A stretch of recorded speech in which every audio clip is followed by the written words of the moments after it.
Hello everyone, welcome to Learn with Yasmin. আজিৰ ভিডিঅ'ত আমি আলোচনা কৰিম যে কিদৰে নিউক্লিঅ'টাইডসমূহ লগ লাগি এটা বহুযুজী নিউক্লিঅ'টাইডৰ শৃংখল গঠন কৰে। ইয়াৰ আগৰ ভিডিঅ'ত আমি পঢ়িছিলোঁ যে নিউক্লিঅ'টাইড এটা গঠন হ'বলৈ হ'লে তিনিটা উপাদানৰ প্ৰয়োজন হয়, এটা নাইট্ৰজেন জাতীয় ক্ষাৰক, এটা পঞ্চশৰ্কৰা আৰু এটা ফসফেট গ্ৰুপ। এতিয়া এইবোৰ লগ লাগি যে এটা নিউক্লিঅ'টাইড গঠন হয়, সেই নিউক্লিঅ'টাইড এটা নিউক্লিঅ'টাইড লগ লাগি আকৌ কি হয়, বহুযুজী নিউক্লিঅ'টাইড গঠন হয়। এনেদৰে এটা নিউক্লিঅ'টাইড, তাৰপিছত আৰু এটা নিউক্লিঅ'টাইড আৰু এটা নিউক্লিঅ'টাইড, এনেদৰে ট্ৰেইনৰ দৰে লগ লাগি এটা কি হয়, নিউক্লিঅ'টাইডৰ শৃংখল গঠন হয়। সেই শৃংখলটো কেনেকৈ গঠন হয়, এই তিনিওটা উপাদান যে আছে, উপাদান তিনিটা কেনেদৰে এটা আনটোৰ লগত লগ লাগে, সেই বিষয়ে আমি আজি ভিডিঅ'ত আলোচনা কৰিম।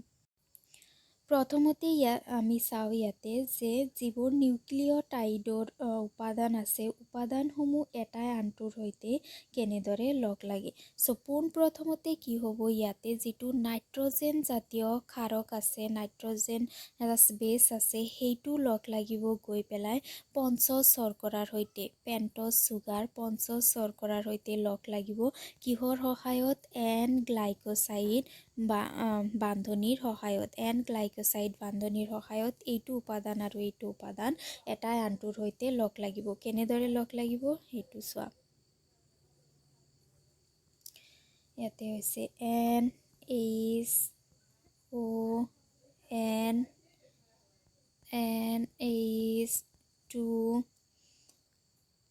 Double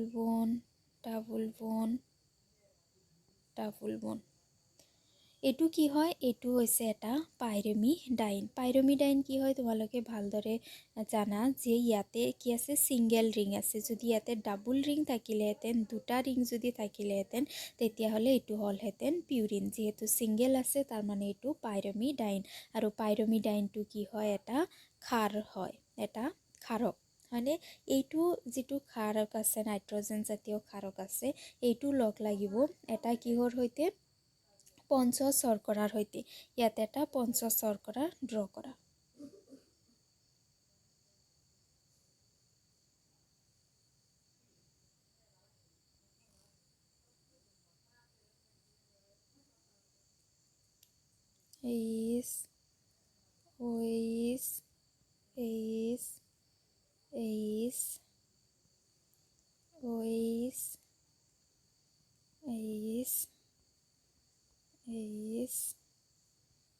OH2C5।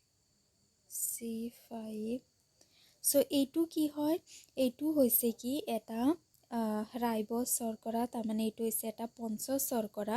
এইটো পঞ্চশৰ্কৰা ডিঅক্সি ৰাইবছ নে ৰাইবছ, এইটো কেনেকৈ গম পাবা, যদি ইয়াতে যদি এইচৰ ঠাইত যদি OH থাকিলেহেঁতেন, OH থকা মানে কি, সেইটো হ'লেহেঁতেন এটা ৰাইবছ শৰ্কৰা। যিহেতু ইয়াতে হাইড্ৰজেন বান্ধনি আছে, OH গ্ৰুপ নাথাকি হাইড্ৰজেন বান্ধনি আছে, তাৰমানে ইয়াতে ৰাইবছ নাই। ৰাইবছ নথকা মানে হৈছে কি, ডিঅক্সি ৰাইবছ নাই, তাৰমানে এইটো হৈছে এটা ডিঅক্সি ৰাইবছ। এতিয়া এই ডিঅক্সি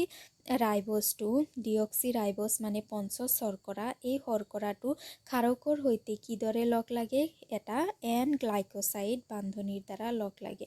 এন গ্লাইক'ছাইড বান্ধনি কেনেকৈ সৃষ্টি হয়, জলবিয়োজনৰ দ্বাৰা। জলবিয়োজন তোমালোকে শুনিছা আগতে টাৰ্ম। জলবিয়োজন মানে হৈছে কি, পানীৰ অণু নোহোৱা হৈ যোৱা, ৰিমুভেল অফ ৱাটাৰ। ইয়াতে চোৱা, এইটো ইয়াতে যে আছে এটা OH আৰু ইয়াতে যে H আছে, এই দুটাৰ কি হ'ব, জলবিয়োজন হ'ব। তাৰমানে দুটা H মানে কি, H2O, তাৰমানে এইটো কি হ'ল, এটা পানীৰ অণু। ইয়াতে আছে এটা পানীৰ অণু, এইটো পানীৰ অণু ইয়াতে নোহোৱা হৈ যাব, হাইড্ৰলাইচিছ হ'ব, জলবিয়োজন হ'ব, তাৰমানে কি পানীৰ অণুটো নোহোৱা হৈ গৈ ইয়াতে এটা বান্ধনিৰ সৃষ্টি হ'ব, আৰু সেইটো বান্ধনিৰ নাম হৈছে কি, এন গ্লাইক'ছাইড বান্ধনি। আৰু এই এন গ্লাইক'ছাইড বান্ধনিটোৱে ৰাইবছ শৰ্কৰাটোক ক্ষাৰৰ সৈতে লগ লাগিব।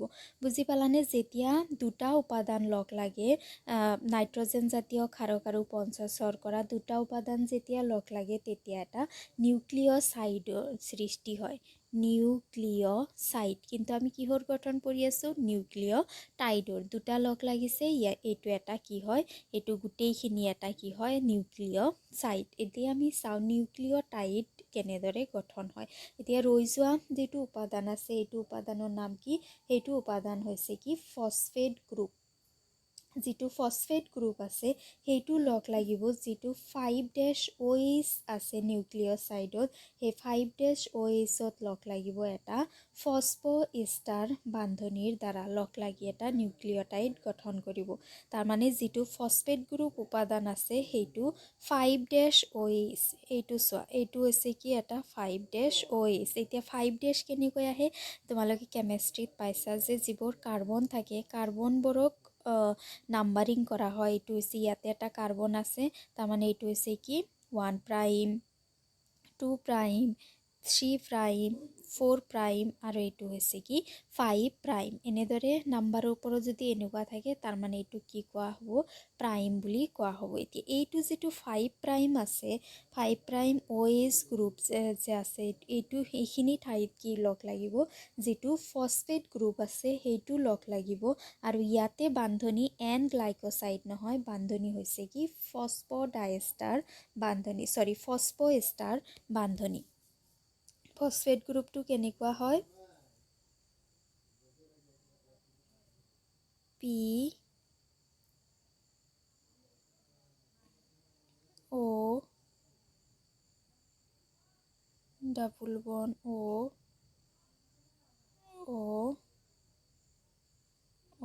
এইবোৰ মাইনাছ হয়। এইটো হৈছে কি? এটা ফছফেট গ্ৰুপ। এই ফছফেট গ্ৰুপটো এতিয়া লগ লাগিব। ইয়াতে এটা এইচো আছে দেই, এইচ দেখাই পোৱা নাযায়। ইয়াতেও এটা ৱাটাৰ মলিকুল আছে, এনেকুৱা OH আৰু এইচ থকা এটা ৱাটাৰ মলিকুল আছে, এটা পানীৰ অণু আছে। ইয়াতেও কি হ'ব? যিটো পানীৰ অণু আছে সেইটোৰ জলবিয়োজন হ'ব। জলবিয়োজন হৈ পেলাই পানীৰ অণুটো নোহোৱা হৈ যাব। নোহোৱা হৈ ইয়াতে এটা ফছফ'ইষ্টাৰ বান্ধনিৰ সৃষ্টি হ'ব। ফছফ'ইষ্টাৰ বুলি কিয় কোৱা হৈছে? কাৰণ এইটো বান্ধনি ফছফেট গ্ৰুপৰ সৈতে লগ লাগিবলৈ সৃষ্টি হৈছে কাৰণে ইয়াক ফছফ'ইষ্টাৰ বান্ধনি বুলি কোৱা হৈছে। আৰু ইয়াক গ্লাইক'চাইড বান্ধনি কোৱাৰ কাৰণ হৈছে কি? ইয়াতে শৰ্কৰা নাইট্ৰজেনযুক্ত ক্ষাৰকৰ সৈতে লগ লাগিছে। শৰ্কৰা কি হয়? এটা কাৰ্বহাইড্ৰেট হয়, আৰু মুখ্য কাৰ্বহাইড্ৰেট হৈছে কি? গ্লুকোজ। সেই গ্লুকোজৰ পৰা আহিছে গ্লাইক'চাইড বন্ড। আৰু এইটো ফছফেট গ্ৰুপৰ সৈতে লগ লগা বান্ধনিৰ কাৰণে এইটো বান্ধনি কোৱা হৈছে কি? ফছফ'ইষ্টাৰ বান্ধনি। চ' এইটো কি হ'ল? এটা নিউক্লিঅ'টাইড গঠন হ'ল। এইটো এটা হৈছে কি? ক্ষাৰক, এইটো এটা হৈছে কি? ৰাইবছ শৰ্কৰা, আৰু এইখিনি হৈছে এটা ফছফেট গ্ৰুপ। এই তিনিটা উপাদান লগ লাগি এটা নিউক্লিঅ'টাইড গঠন হৈছে। এতিয়া আমি চাওঁ নিউক্লিঅ'টাইডবোৰ কেনেদৰে এটাই আনটোৰ সৈতে লগ লাগি পেলাই এটা বহুযুজী নিউক্লিঅ'টাইডৰ শৃংখল গঠন কৰে। বহুতকেইটা নিউক্লিঅ'টাইড এটাই আনটোৰ সৈতে লগ লগাৰ কাৰণে যিটো বান্ধনি ইয়াতে ব্যৱহাৰ হয় সেইটো বান্ধনিৰ নাম হৈছে কি? ফছফ'ডাইএষ্টাৰ বান্ধনি। ফছফ'ডাইএষ্টাৰ বান্ধনিৰ সৈতে সিহঁতে এটাই আনটোৰ সৈতে লগ লাগে, আৰু লগ লাগে ক'ত? 3' আৰু 5'ত। 3' আৰু 5'ত কি হয়? এটা নিউক্লিঅ'টাইডে আন এটা নিউক্লিঅ'টাইডৰ সৈতে লগ লাগে এনেদৰে। এইটো হৈছে এটা ফছফেট গ্ৰুপ,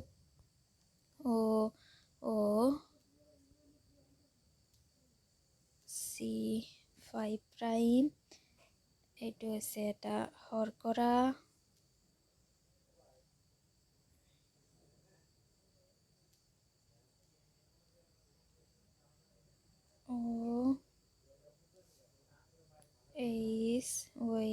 OH আছে, মানে এইটো এটা ৰাইবছ শৰ্কৰা, আৰু ইয়াতে আছে এটা বেছ, পিউৰিন, পাইৰমিডাইন, যিকোনো এটা বেছ আছে ইয়াতে। চ' এইটো এটা হৈছে কি? নিউক্লিঅ'টাইড। এইটো নিউক্লিঅ'টাইড আন এটা নিউক্লিঅ'টাইডৰ সৈতে ক'ত লগ লাগে? ইয়াতে লগ লাগে। ইয়াতে হ'ব কি? তোমাৰ P ফছফেট গ্ৰুপ, OH2C5' ইয়াতে হ'ব অ, তাৰপিছত ইয়াতে সেই একেদৰে শৰ্কৰা চিয়ে হ'ব ইয়াতে বেছ। চ' এইটো এটা হৈছে কি বেলেগ এটা নিউক্লিঅ'টাইড, এইটো এটা নিউক্লিঅ'টাইড, এইটো এটা নিউক্লিঅ'টাইড। দুয়োটা নিউক্লিঅ'টাইড চোৱা ক'ত বান্ধ খাইছে, ক'ত সিহঁতে এটা আনটোৰ সৈতে লগ লাগিছে। এইটো হৈছে 3' কেনেকৈ, ইয়াতে এটা কাৰ্বন আছে, তাৰমানে এইটো 1', এইটো 2', ইয়াতে কাৰ্বন আছে, এইটো 3'। এইটো চোৱা 3'ৰ সৈতে ইয়াতে 3'ৰ সৈতে লগ লাগিছে, আৰু এইটো হৈছে কি 5', তাৰমানে ইহঁতে কি হয় 3', 5'ত গৈ পেলাই এটা নিউক্লিঅ'টাইড আন এটা নিউক্লিঅ'টাইডৰ সৈতে লগ লাগে আৰু এটা বহুযোজী নিউক্লিঅ'টাইডৰ শৃংখল গঠন কৰে। তাৰমানে ইহঁতে কেনেকৈ এটাৰ সৈতে আনটোৱে লগ লাগে, এইটো হৈছে কি এটা ক্ষাৰক, এইটো হৈছে শৰ্কৰা,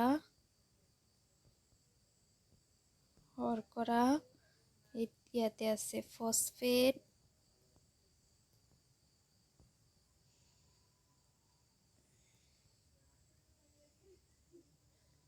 ইয়াতে হৈছে ক্ষাৰ, ইয়াতে হৈছে শৰ্কৰা, ইয়াতে হৈছে ফসফেট। এতিয়া চোৱা ইয়াতে এটা ক্ষাৰ থাকে, ইয়াতে এটা শৰ্কৰা থাকে, এই মাজত যিটো বান্ধনি আছে, ক্ষাৰ আৰু শৰ্কৰা লগ লাগি থকা যিটো বান্ধনি আছে, সেইটো বান্ধনি হৈছে কি গ্লাইক'ছাইড বান্ধনি। আৰু এইটো ক্ষাৰ আৰু শৰ্কৰা যিটো লগ লাগি, ক্ষাৰ আৰু শৰ্কৰাই যে ফসফেটৰ সৈতে যে লগ লাগি থাকে এটা বান্ধনিৰ দ্বাৰা, সেইটো বান্ধনিৰ নাম হৈছে কি ফসফেট বান্ধনি। তাৰপিছত কি হয় যে ইয়াতে আছে কি, এইটো যিটো আছে এইটো হৈছে এটা আৰু এটা নিউক্লিঅ'টাইড, এটা নিউক্লিঅ'টাইড আৰু এটা নিউক্লিঅ'টাইডৰ সৈতে যিটো বান্ধনিৰ দ্বাৰা লগ লাগে, এইখিনি গোটেইখিনি এটা নিউক্লিঅ'টাইড, এইখিনি এটা নিউক্লিঅ'টাইড। চ' এটা নিউক্লিঅ'টাইড আন এটা নিউক্লিঅ'টাইডৰ সৈতে লগ লাগি থকা বান্ধনিটোৰ নাম হৈছে কি ফসফ'ডাইএষ্টাৰ বান্ধনি বণ্ড। বুজি পাইছানে? এনেদৰে কি হয় যে এটা নিউক্লিঅ'টাইডৰ উপাদানসমূহ এটাই আনটোৰ সৈতে লগ লাগে। প্ৰথমতে নাইট্ৰজেনযুক্ত ক্ষাৰক আৰু পঞ্চশৰ্কৰা লগ লাগে গ্লাইক'ছাইড বান্ধনিৰ দ্বাৰা। তাৰপিছত এই দুটা লগ লাগি পেলাই নিউক্লিঅ'ছাইড গঠন কৰে, আৰু এই নিউক্লিঅ'ছাইডটোৱে লগ লাগে ফসফেট গ্ৰুপৰ সৈতে ফসফ'এষ্টাৰ বান্ধনিৰ দ্বাৰা। লগ লগাৰ পিছত নিউক্লিঅ'টাইড গঠন হয়, আৰু এটা নিউক্লিঅ'টাইডে আন এটা নিউক্লিঅ'টাইডৰ সৈতে লগ লাগে এটা ফসফ'ডাইএষ্টাৰ বান্ধনিৰ দ্বাৰা। এনেদৰে ফসফ'ডাইএষ্টাৰ বান্ধনিৰ দ্বাৰা ইহঁতে এটা নিউক্লিঅ'টাইড আন এটা নিউক্লিঅ'টাইডৰ সৈতে লগ লাগি গৈ থাকে, আৰু যিমান নিউক্লিঅ'টাইডৰ সংখ্যা বেছি হয় সিমানে শৃংখলটোৰ আকাৰ ডাঙৰ হয়। এতিয়া চোৱা DNA আৰু RNAৰ গঠন কেনেকুৱা হয়, ইহঁতৰ গঠনাত্মক পাৰ্থক্য কেনেকুৱা ধৰণৰ।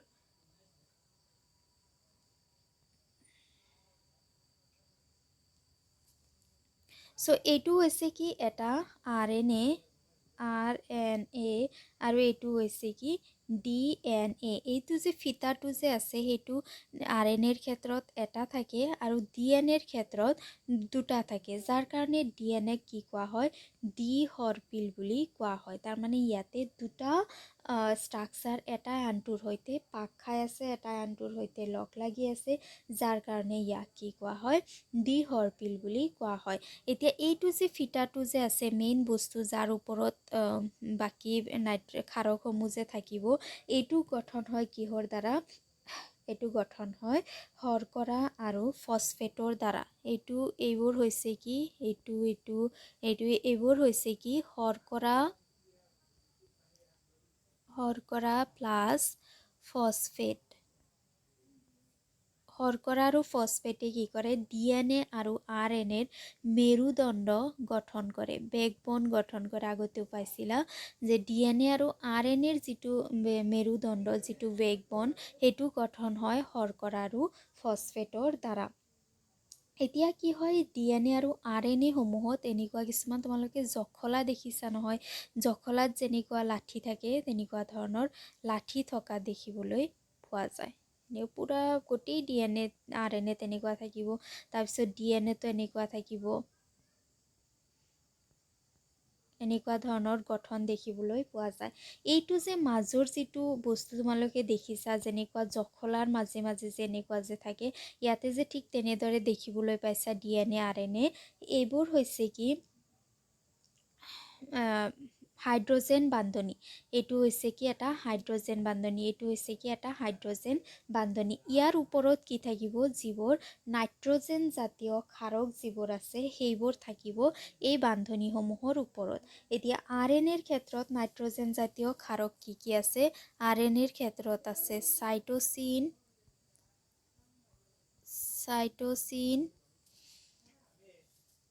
গুৱানিন,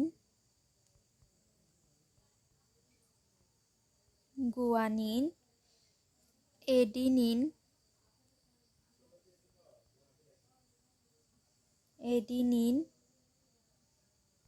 ইউৰাচিল। DNAৰ ক্ষেত্ৰত থাকে চাইটোচিন,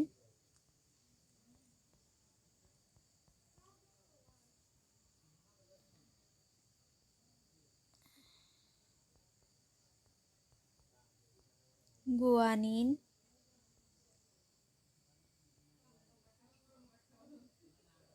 এডিনিন,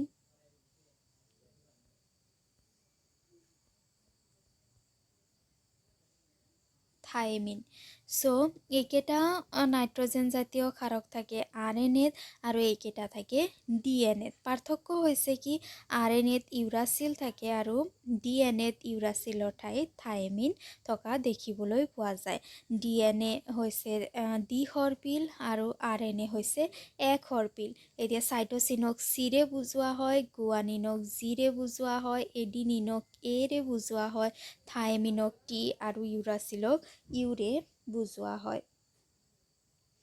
এতিয়া কি হয় যে এইবোৰ যে ক্ষাৰকবোৰ যে আছে, এইবোৰ নাইট্ৰজেন জাতীয় ক্ষাৰকবোৰ যে আছে, নাইট্ৰজেন জাতীয় ক্ষাৰকবোৰ এটাই আনটোৰ সৈতে কেনেদৰে লগ লাগি থাকে, কি কি ফ্ৰী এণ্ড থাকে সেইটো মই দেখুৱাই দিছোঁ ৰ'বা।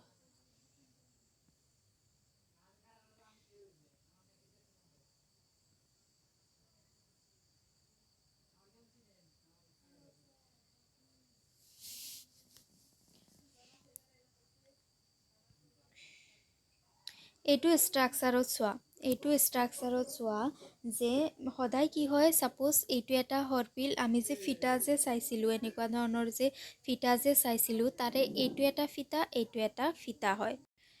চ' ইয়াতে কি হৈছে যে এইটো যিটো ফচফেট আছে, ফচফেটটো 5 ডেছত গৈ পেলাই শেষ হৈছে। 5 ডেছ হৈছে কি এটা ফ্ৰী এণ্ড, ফচফেটৰ ফ্ৰী এণ্ড হৈছে 5 ডেছ, আৰু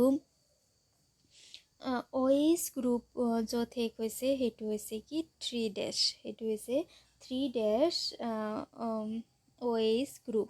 3 ডেছটো শেষ হয়, 3 ডেছ OH ৰাইবছ চুগাৰৰ OH গ্ৰুপ এটা, তাৰমানে 3 ডেছত শেষ হয়, আৰু ফচফেটটো শেষ হয় কি 5 ডেছত। OH গ্ৰুপ শেষ হয় 3 ডেছত আৰু 5 ডেছত শেষ হয় ফচফেট। আৰু নেক্সট যিটো সৰ্পিল থাকে, নেক্সট যিটো ফিটা থাকে, সেইটো ষ্টাৰ্ট হয় 3 ডেছ OHত আৰু শেষ হয় গৈ 5 ডেছ ফচফেটত। তাৰমানে এটা আনটোৰ অল্টাৰনেট থাকে। যদি প্ৰথমটো 5 ডেছ ফচফেটত ষ্টাৰ্ট হৈছে আৰু 3 ডেছ OHত শেষ হৈছে, তেতিয়াহ'লে নেক্সটটো কি হ'ব, 3 ডেছ OHত ষ্টাৰ্ট হ'ব আৰু 5 ডেছ OHত গৈ পেলাই শেষ হ'ব। চ' আজিৰ ভিডিঅ'ত ইমানখিনিয়ে। নেক্সট ভিডিঅ'ত আমি DNAৰ দ্বিসৰ্পিল গঠনৰ বিষয়ে আলোচনা কৰিম। ভিডিঅ' কেনেকুৱা পালা জনাবা। যদি ভাল লাগিছে লাইক কৰিবা, বন্ধু বান্ধৱৰ সৈতে ভিডিঅ' শ্বেয়াৰ কৰিবা আৰু চেনেল ছাবস্ক্ৰাইব কৰিবা। Thank U.